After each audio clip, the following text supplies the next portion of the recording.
কেমন কালো করে এসেছে দেখ। বৃষ্টি এলো বলে এইভাবে বসে থাকতে থাকতে ঘুম চলে আসছে রে বাঞ্চি। তবে ঘুমিয়ে পড়। রাফু, চল না কাছারি ময়দানের ধারে কিছুটা সাইক্লিং করে আসি। না না বাবা, ভীষণ নির্জন ওই দিকটা। শুনেছি কাছারি বাড়িতে নাকি ভূত দেখা দিয়েছে আজকাল। ভেতর ডিম একটা। তাই নাকি? তাহলে তো ভূত দেখতে যেতেই হবে। যা বলেছিস, বসে না থেকে বরং চল ভূতের সঙ্গে মোলাকাত করে আসি একটু। চল রাফু, আর দেরি করিস না। আমার কথা শুনলো না তো?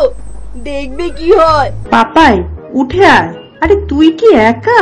আমরা সকলেই তো আছি তোর সঙ্গে।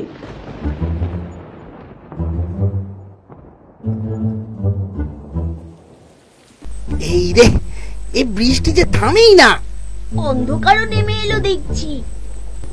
এই রাফু, দেখ দেখ দেখ, কাছারি বাড়ির উপরের আলোটা কেমন জ্বলছে আর নিভছে। সত্যি তো।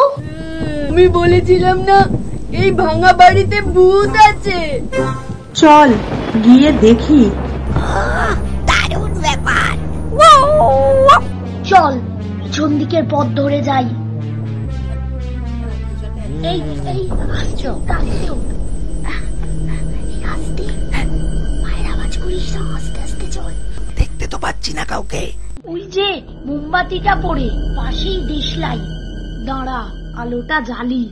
আমার ভালো ঠেকছে না রাফু, এখানে মনে হয় কিছু অন্যায় কাজকর্ম হচ্ছে। আমারও মনে হচ্ছে নদীপথে জিনিসপত্র পাচার হয়। দেখছিস তো কত জিনিসপত্র এখানে। আর ওই আলোটা, ওটা জ্বলবে নিভবে কেন? ওহো পাপাই, এটা একটা সিগন্যাল।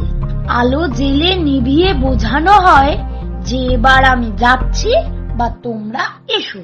ঠিক ঠিক। আর সেই মতো একটু আগেই কাছারি বাড়ির উপরের ঘরে আলো জ্বললো নিভলো, আর লোকটা বাইক নিয়ে বেরিয়ে গেল। একদম ঠিক। বনি, তুই পাপাইকে নিয়ে সোজা চলে যা থানাতে, গিয়ে বল তাড়াতাড়ি চলে আসতে। আচ্ছা যাচ্ছি, তোরা সাবধানে থাকিস, লোকটা কিন্তু ফিরে আসতে পারে।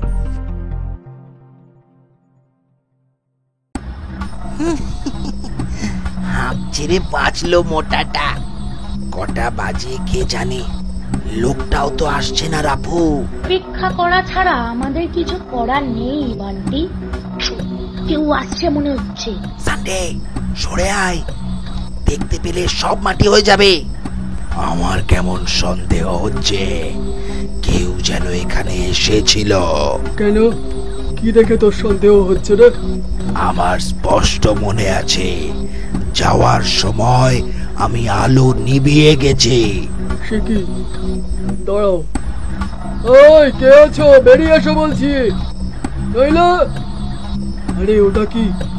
একটা লেজ মনে হচ্ছে, দেখি তো। সানডে, ছাপিয়ে পড়বি কাছে আসার আগে।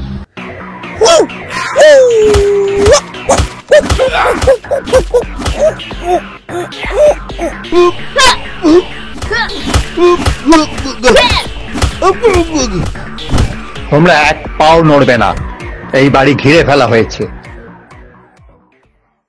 আজ আপনাদের আহ্বানে এখানে এসে আমি খুব খুশি। আপনাদের এই ছোট্ট ছেলেদের সাহস এবং ওদের এই বন্ধু সানডের সাহস আমাকে অনুপ্রাণিত করেছে। হয়ে যাক ওদের জন্য এক জোর হাততালি।